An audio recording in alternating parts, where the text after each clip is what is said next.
Hey, dear listener. Well, I don't want to say I'm joined by Keith and Chemda from Keith and the Girl, because we've been hanging out all afternoon, haven't we? We've been joined. We have been joined together in holy matrimony. I've just been on your show, and it was a very surreal experience, because I've been listening to you guys for the last couple of months, you know, driving to and from work and on the plane over, and then to see your actual faces with words. Yes, and what we learned is that we definitely put out a lot of misinformation about America that you learned, and so we apologize right off the bat for that. I feel like we were wronging you in a lot of ways, and I'm glad we learned a ton of lessons. Well, and also Keith, you've obviously misunderstood Great Britain. It's not so great. No, what do you mean? Do you know what? He's kind of right, though. It sucks. You know, on your show, I was bigging it up because I felt obliged to, but it sucks.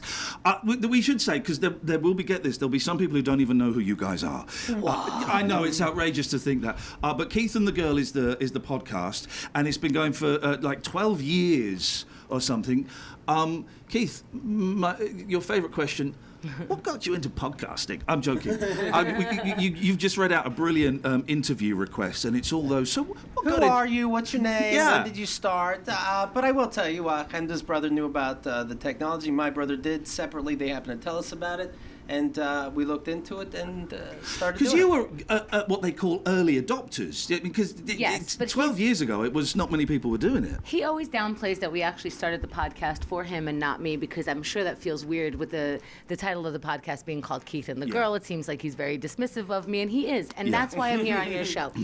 But you're my favourite. Yes, right. You know, out of Keith and the Girl, it's the girl I like the most. Yes, I think after 15, we've now been doing it for 12 years. I think after 15 years, we're going to call it Chemda and the Boy, and just good luck to everybody about pronouncing my name. But we started calling it Keith and the Girl. We were telling you a little bit about this on our show, because Keith said a lot of crazy shit that I didn't want to be a part of. Yeah. And so I'm like, can you just save She's like, what if Great Britain is great? And I'm like, I don't know, I'm just talking. Yeah, so part of it was to, you know, have anonymity for myself, and that ended really quick. And I wasn't sure if I can talk as openly as Keith. He says absolutely everything on his mind. Yeah. But it turns out I can. Well, how do you, by the way, you can't say on British radio. You just did. Well, but you have to say it with the accent. with the more we say, the more work Kath has to do in advance, beeping it out. So, well, you know. Do you ever... Because I feel that sometimes on the radio show, I'm too honest, and I give away too much of my... Do you have any kind of, Keith, any kind of barrier or anything that, you know, to hold you back? I would say no, but I'm a human being. That would be insane, right? So there's got to be something. Maybe we'll find it as we go. But... yeah, I mean, there's something. You're married, I just don't know it yet. That I can't talk about. Well, you're good. But does I'm Jeremy Paxman. But does your wife ever kind of listen to it and go, oh man, why are you talking about or that? Or you didn't? Yeah, you did. You know, I complain that, for example, she leaves the cabinets open or otherwise clean towel on the floor, and I'm like, if you were at somebody else's house, you wouldn't do this. So how is it just disrespectful to me? It's like, well, you don't tell them about so and so. Yeah. And I'm like, well, I don't have all day. Close a cabinet. That was the topic. Yeah. Cabinets. Yeah.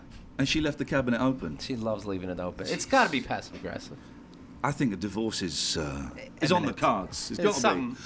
be. How do you get the guests? You do this daily, and we do the radio show daily, and it's hard work getting guests of good quality. Hence that you've had me and Kath on today. I'm guessing someone pulled out at short notice. It's like, we got those Brits, they'll fill an hour. We'll pretend it's going out. We won't actually transmit it. We'll just make them feel good. But you've got like a whole team working with you, haven't you, that do this? We do now, and it's absolutely amazing. Like, we started just in a bedroom in our apartment, the second bedroom, and you see the table that Keith is sitting on right now, I would sit on the corner of it. You see how he pushes me to the corner? You know what? I'm glad you're here. This is very important for me to learn. Anyway, this little divot, only one person can sit here and be in charge, obviously. Sure, and you're fatter. And be in charge. You hear that? And be in charge. Right, he's in charge. He doesn't know that I called it Keith and the Girl to be like, hey, you're totally in charge. Just here's the paper that we need to work on today. But is it Libby who we got in touch with? Libby's our booker. She's absolutely amazing. She knows the show really well. She knows the humor, and she's on top of, like, some of the funniest upcoming and also well established, and we're so lucky to have her. We have Andrea, we have Han, we have my brother Michael and his wife Maricela. Because podcasts in the UK is still kind of early doors, and it is two people in a bedroom. Like, I don't know if you know, by the way. Yeah. If you heard a little ring in the background. Now we have somebody to answer that door right now. So like we don't even have to stop this. This is incredible. Yeah, 12 years. But podcasts in the UK is generally there are exceptions, of course. It's a couple of people in the bedroom recording. I nearly said on a tape recorder, but and uploading it on their Mac. But the thing we've noticed about the States is big teams. Some bigger than others, but there are big teams involved. Yeah, I think that's fairly new here too. Right. I think we have a bunch of comics coming here because we do put out 5 shows a week. Yeah. So we are fortunate to have those opportunities to meet with even more comedians, and they even still in the United States they do walk in here and go, "Whoa, this is a setup." Yeah, because and it's great. It's a great setup. You've got a computer. Computer. The list goes on. Yeah. Drapes. There's a chair that we were passing around between us. That's incredible. I know. Well, sometimes I think, we did it before Scaled Back. Why are we paying this extra rent for the studio where people are walking in and they're just shocked? Maybe we don't shock them with that. But it is very convenient to leave your house. That's the thing. You leave your house, you go to work. You still take it home, but what are you going to do? What are you going to do? Can I do my American accent? Oh, Please do. Oh my God. What are you going to do? I'm Tony. I'm from Brooklyn, and I'm going to shoot you. Wait, was I just talking or were you just talking? Isn't it, though? Isn't it? It's like a mirror. Yeah. That's uncanny. I'm going to sell some heroin for the mafia, and then I'm going to shoot you up. You mother... Shoot you up. I'm going to shoot you up. I'm going to take you down to Chinatown. Yeah, we do that. Yeah. And then, what would you do? Like, you're crossing the street and the cab almost runs into you. Get out the way! Open your eyes! Use your eyes! Your mother didn't give you eyes! And then poor Catherine's like, do I bleep that? I don't know what are these words? But you did a terrible British accent. He does a terrible everything accent. I think that's a defense, but I'm not sure. Me and Keith are so similar. I do terrible. All of his accent, he does the same. My mother sounds the same as a Chinese person just off the boat to him as I'm Honda's mother. In it.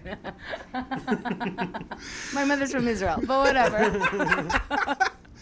It is quite remarkable, the similarities, Keith, because in my head, I can do accents from all over the world, all regions of Great Britain, all regions of America, everywhere. But when I hear them back on tape, they sound lousy. Right, because our head is like a shower. Sorry? Yeah, I mean, our head is like a shower and everything vibrates just right. Yes. But when you hear it back, you're hearing it honest and pure, and we're not that good at it. No, they're terrible at it. What is it, by the way, going back real quick? Hello? The balls to call it Great Britain. Yes. You guys stuck with Isn't it incredible? Isn't it incredible? Welcome to awesome America. We say, other countries get annoyed when we say we're number one, but you guys just call yourself great. Yeah. It's not great Israel. It's not fantastic Canada. Yeah. I think that's what Trump realized. He's like, all we need to do is put great in the same sentence as America. And Make suddenly, us great too. Sure. It is the most arrogantly named country, Great Britain. I'm guessing it's from when we used to have an empire and we used to own the whole world. Isn't that looking around like we had that one too? Yeah. And that one. And that one. I mean, admittedly, we had it by through slavery and exploitation, but we had it. We owned it. Who's had anything without all that? Am I right? Hey, I'm here a week, huh? I know I didn't, and I'll shoot them up. Right? Was that me or was that Keith talking? Or did a Brooklyn guy run through our window? The shoot 'em up that happens. My That's name's funny. Tony and I'm gonna shoot it. You come over here and I'm gonna kick your ass. I will kick your ass. Now give me, I got 50 kilos of pure China white. Meanwhile, on the way here, the cab driver ripped him off. Can you imagine true. if you used this voice instead? Oh. Yeah. Instead, I go in and I do the no, it's absolutely fine. No, yes, you got us lost for half an hour and it's $45. Here, take 70. Take all of it. We don't need this. You need it more than me. You're Here's like a blank check. You do what's right. You do. You do what's right. I tell you what we're going to do. We're going to take a quick break. We just started. No, we're going to take a How break. many breaks do we take on our show? None. Yeah, because we've got sponsors and advertisers. Oh, good for you. Yay. That's cash. Yes, that's cash. We're going to take a quick break. This is Late Nights with Iain Lee on Talk Radio. Iain Lee, New York City. Well, we're not in New York City, though, are we? Is this New York City? Yes, 5 boroughs are New York City, and we're one of them. Okay. Have you always lived in New York? Yeah, since I was 4. Where were you before that? In Israel. Were you really? Oh, you came from Israel? Mm-hmm. Do you remember it from being a kid? I'm assuming you've been back and you visited, but do you remember it as a kid? I don't remember it before the age of 4, but I do remember visiting a lot. I remember a lot of, I'm from the Middle East, obviously, so a lot of aunts and uncles were like, oh my God, you gained so much weight, have some food. I remember that. I'm married to someone who's half Greek, and it is that thing. Oh, my mother-in-law will say to my wife, oh, you're getting really, really fat. Here, come, and it is, come and let me feed you. And then suddenly there's a table full of food, and I'm thinking, A, she's not fat, and B, there's a table full of food. Yes, I'll always understand that I will forever be fat and always need to lose the last 5 pounds. It's good to know that before you visit with the parents. Keith, are you from New York? I moved here in '96, so maybe I was 23 or 24 years old.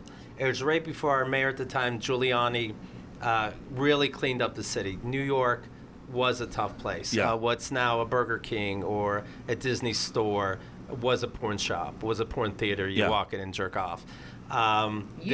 You still do that in the Burger Kings. I'm doing it either way. You do the awning how you want to do it. I'm treating this building with the historical respect it deserves. But like you'd have the prostitutes walking by. You'd have somebody blatantly crack, weed, smoke, crack. Now you got to go into special places to hear crack, weed, smoke. And then people didn't like, people had to like it lost its charm. But you're not worried about if you love your mother, you're not worried about bringing her over and her getting stabbed. You like it. New York did become a bit of a joke in the 70s and the 80s that it was, crime central, and it was a dangerous city. Yeah. But now it's relatively lovely. safe. Yes. I think, I don't know. I just walk around like it is because otherwise I'm just going to be paranoid every other second. But I do have to say, like, when it's so noisy here, I could literally hear, like, the announcements of the train in my backyard. Yeah.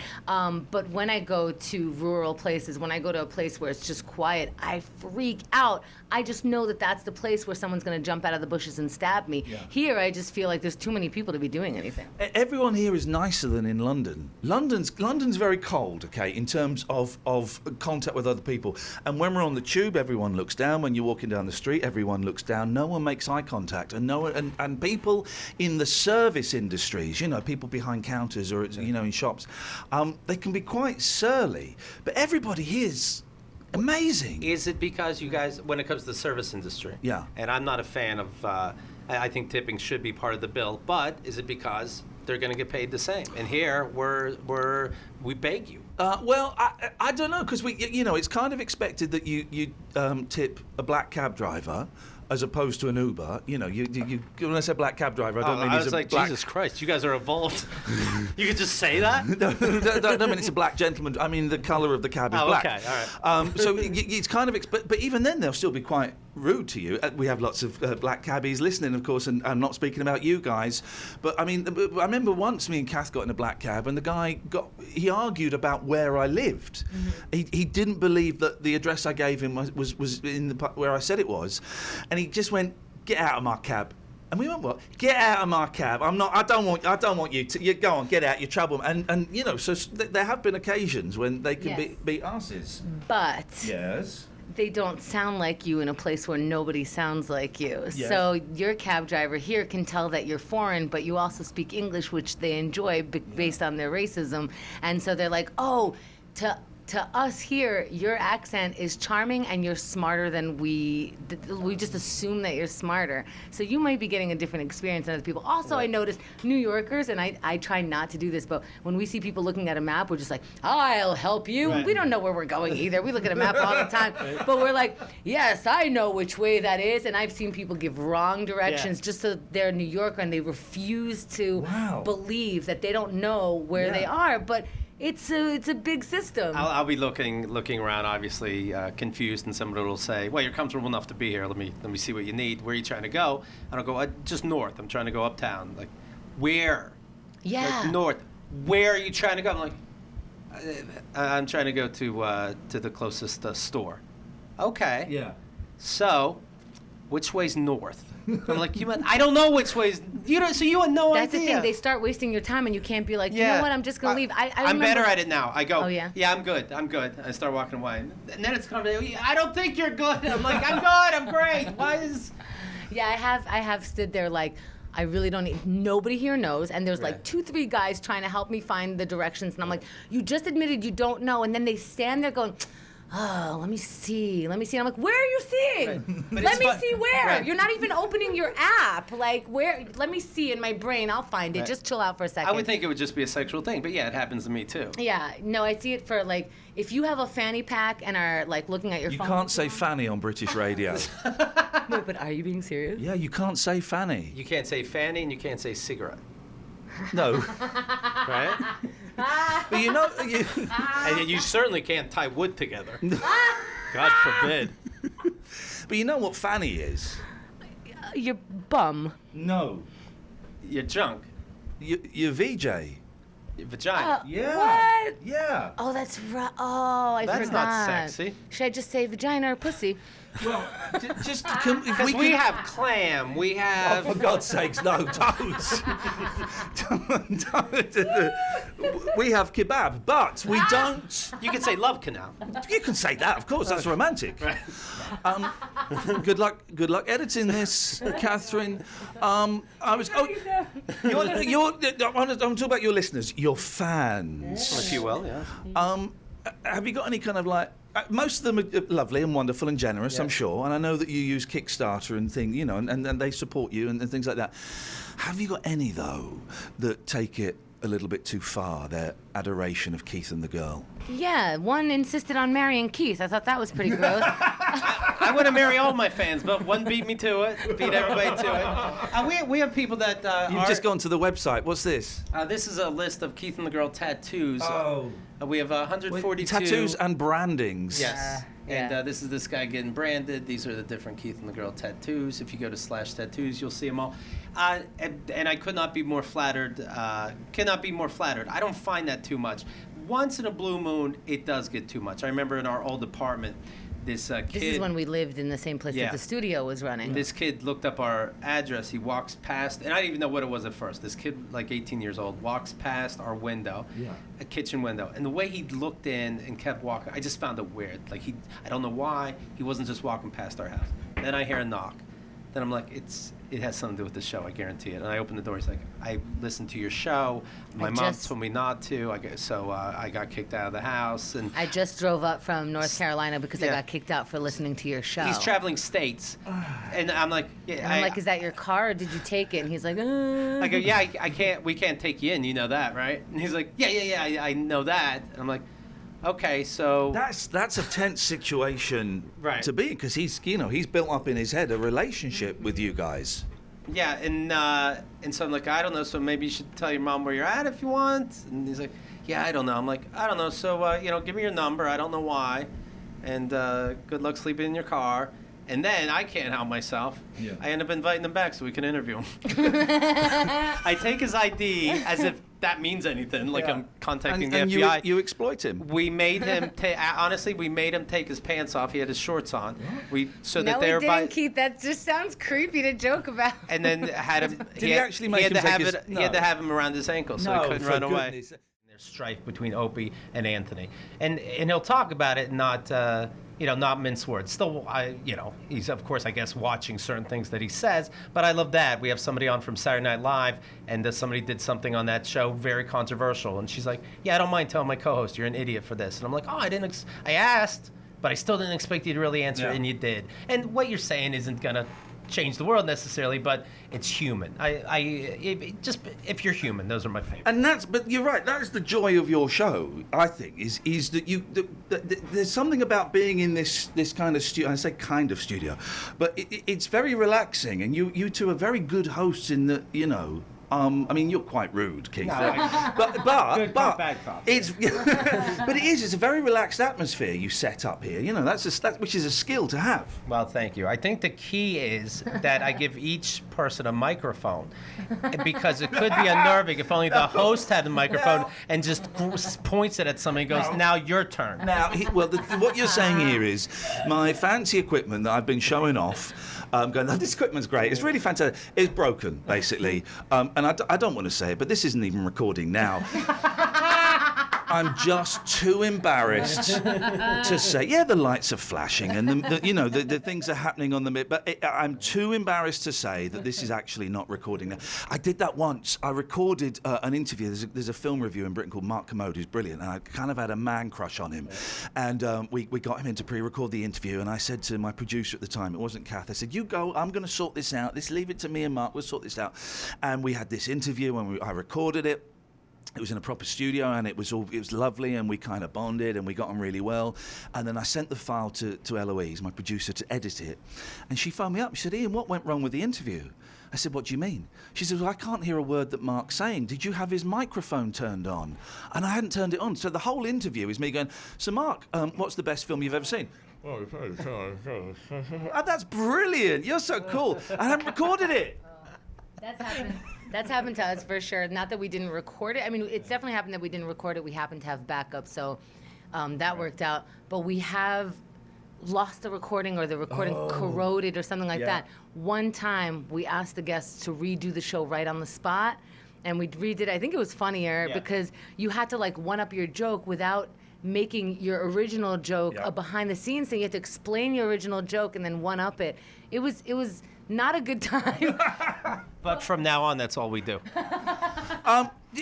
12 years, every day. Have you ever? Do you take time off? Do you have periods where you go, we're just going to have a month's break?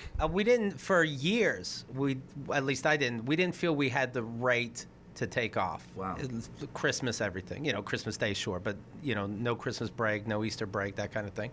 Summer break. It wasn't until a few years ago that finally we're like, yeah, I think we've earned a week off. And I know that's silly to other countries that Americans do work more, more days, and we don't treat ourselves right.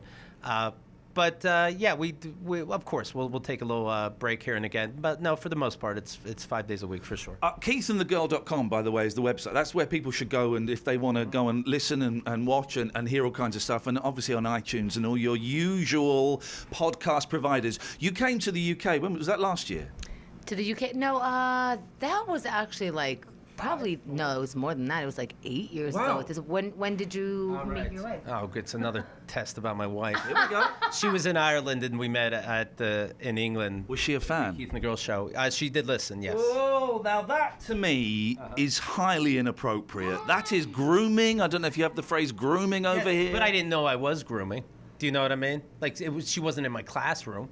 A technicality gets you off the look there. But we've been together longer than 5 years, married for 5 years. So far, the proof is in the pudding. Okay. And what kind of reaction did you get from the Brits? Everybody, you guys seem to understand English, so it really worked out.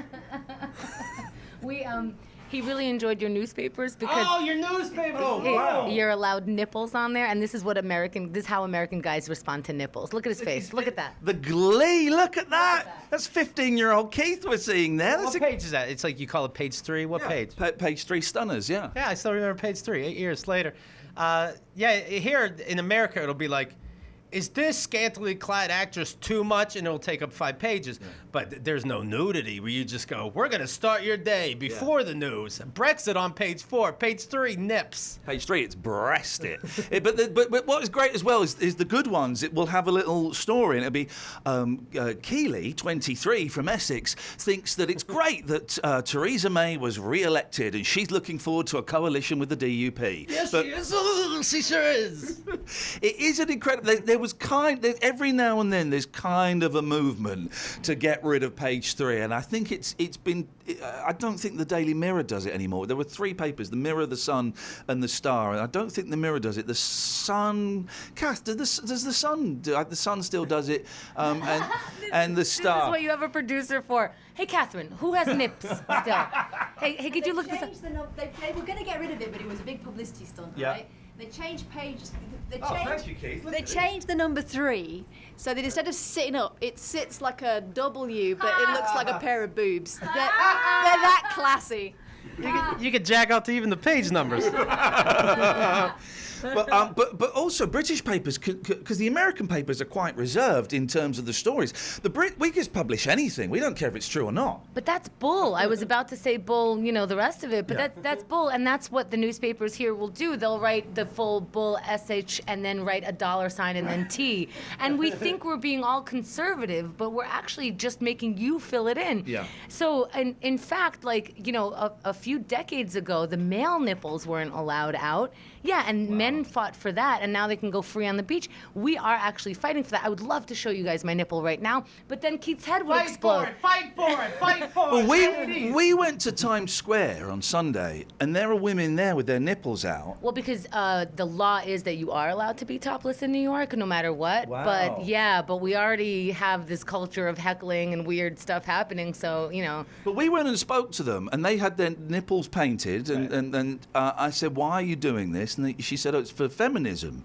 I said, how is this helping? Genuine question, wasn't it? How is this helping feminism? She went, well, it's kind of difficult to explain, but it is. But I'm a woman, and you will pay me $5 for talking to me. Yeah, that was the thing. And then she said, the money goes towards women's charities. I said, which one? She goes, well, it's difficult to explain.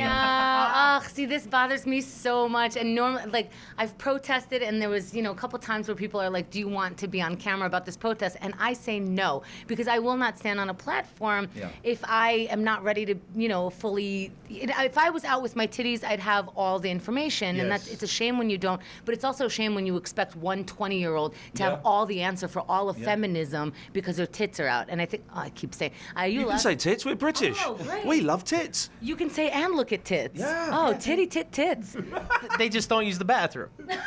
That is true. We still have our toilets outside. Yeah. So I think here's why I think you. So there's a movement called Free the Nips. Yes. And basically, the more you look at the nipples, just like the more we look at male upper bodies or assigned male at birth. The more you're like, oh, that's not a big deal. So if I keep showing you my breasts, it's your move to not go jerk off at home. I'm not saying don't jerk off. Yes. Go jerk off at home. Maybe skip telling me about it. Okay. That's what we're looking for. Okay. Well, I apologise for those emails that I sent. I thought you wanted a log of what I was getting up to. Turns out that is not required, and I will respect your wishes. But, by the way, coming to America with that accent, and you're talking to these Times Square women with their tits out, and they're like, and is this the areola you said? But the thing is, I disagree with men taking their tops off. In Britain, when you get at the first hint of sunshine, you'll see men walking around supermarkets with their tops off. That's inappropriate. I understand that. And disgusting and perverted. And I just jerk off for no reason. You're making me do this. What are you wearing or not wearing? I can't. Yeah, I understand. We keep hiding our bodies, and then when because of places that have seasons, we hide our bodies because of the cold, right? So the reveal blows people's minds. Now you could either react like a 12-year-old or you can react like an adult. And I think every time somebody takes their shirt off, it must be freeing for them that I don't want to be like, ugh. No, I am ugh. The men, keep your... And to be honest, women as well, keep your clothes on. I don't like nudity. Our page 3 just talks about summer bodies. So when it's time, it's time. Is it time now? I gotta take my shirt off. No, don't. Don't. The show, Keith and the Girl, is... have you always done it from where we are now?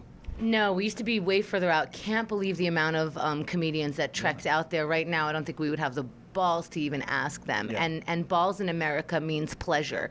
So it was way further out. Now we're lucky enough to be in Astoria, which is a pretty popular neighborhood, especially with a lot of comics because we're so close to the airport. Right, so okay. It's much better now. Difficult for cab drivers to find, though, as we found out today. No, that was your accent that got you that. Well, he didn't believe the address. He said this address is wrong. So I then had to go onto my emails and check. Said, no, this is the address that we've got, and He didn't know. Can't say that doesn't happen often. See, I don't know if we should warn the foreigners. I like to whisper foreigners. I don't know if we should tell the foreigners. Shout it out loud. We know America is a racist country. Be proud of your racism. When the area here in Queens, they probably were taking you to like 27th Avenue instead of 27th Street, and that has messed with a lot of people. Okay, I don't know what you're saying. I don't understand what she just said, but she said it with such conviction that I believed it, and that's the important thing. She's not saying 27 Road or 27 Drive. Okay. Yeah. Again, I didn't understand what he said. I'm completely at a loss here, but we're having fun. We're having fun and we're bonding. Keep telling me. What's the plan? Is there a plan for when you started this, Keith, 12 years ago? Was there a plan of what you wanted to achieve with it? At first, we were thinking it would promote my stand-up. It would promote kind of the singing. I never thought it would promote my singing. I don't think this is the best platform for that. I did it to promote his stand-up. Well, I did it to promote her, and I cut off my hair for her to buy a comb. So anyway, so now you were doing it to promote his stand-up. He was doing it to promote your singing. You've both been doing it for the wrong reasons. Are you going to pull the plug? Is this the exclusive we've got? Well, we're over it. We get it. Why didn't you say that I said my peanut butter? Yeah. So then just all of a sudden we're like, hey, this is something. Let's keep going. We didn't expect it to take off like it did, but at the same time, took it very seriously. Yeah. Wasn't taking vacations, like I said, or time off. And then now, what's the end goal? I think just to get things more streamlined. Everything we're still figuring out new angles and new whatnots. I don't know. This will never happen, I guess, right? But to not hustle forever. Yeah. But Okay. But it's obviously working out and it feels good. Let's take a quick break. You're listening to Late Nights with Iain Lee. I'm joined by Keith and the Girl, and we're on Talk Radio.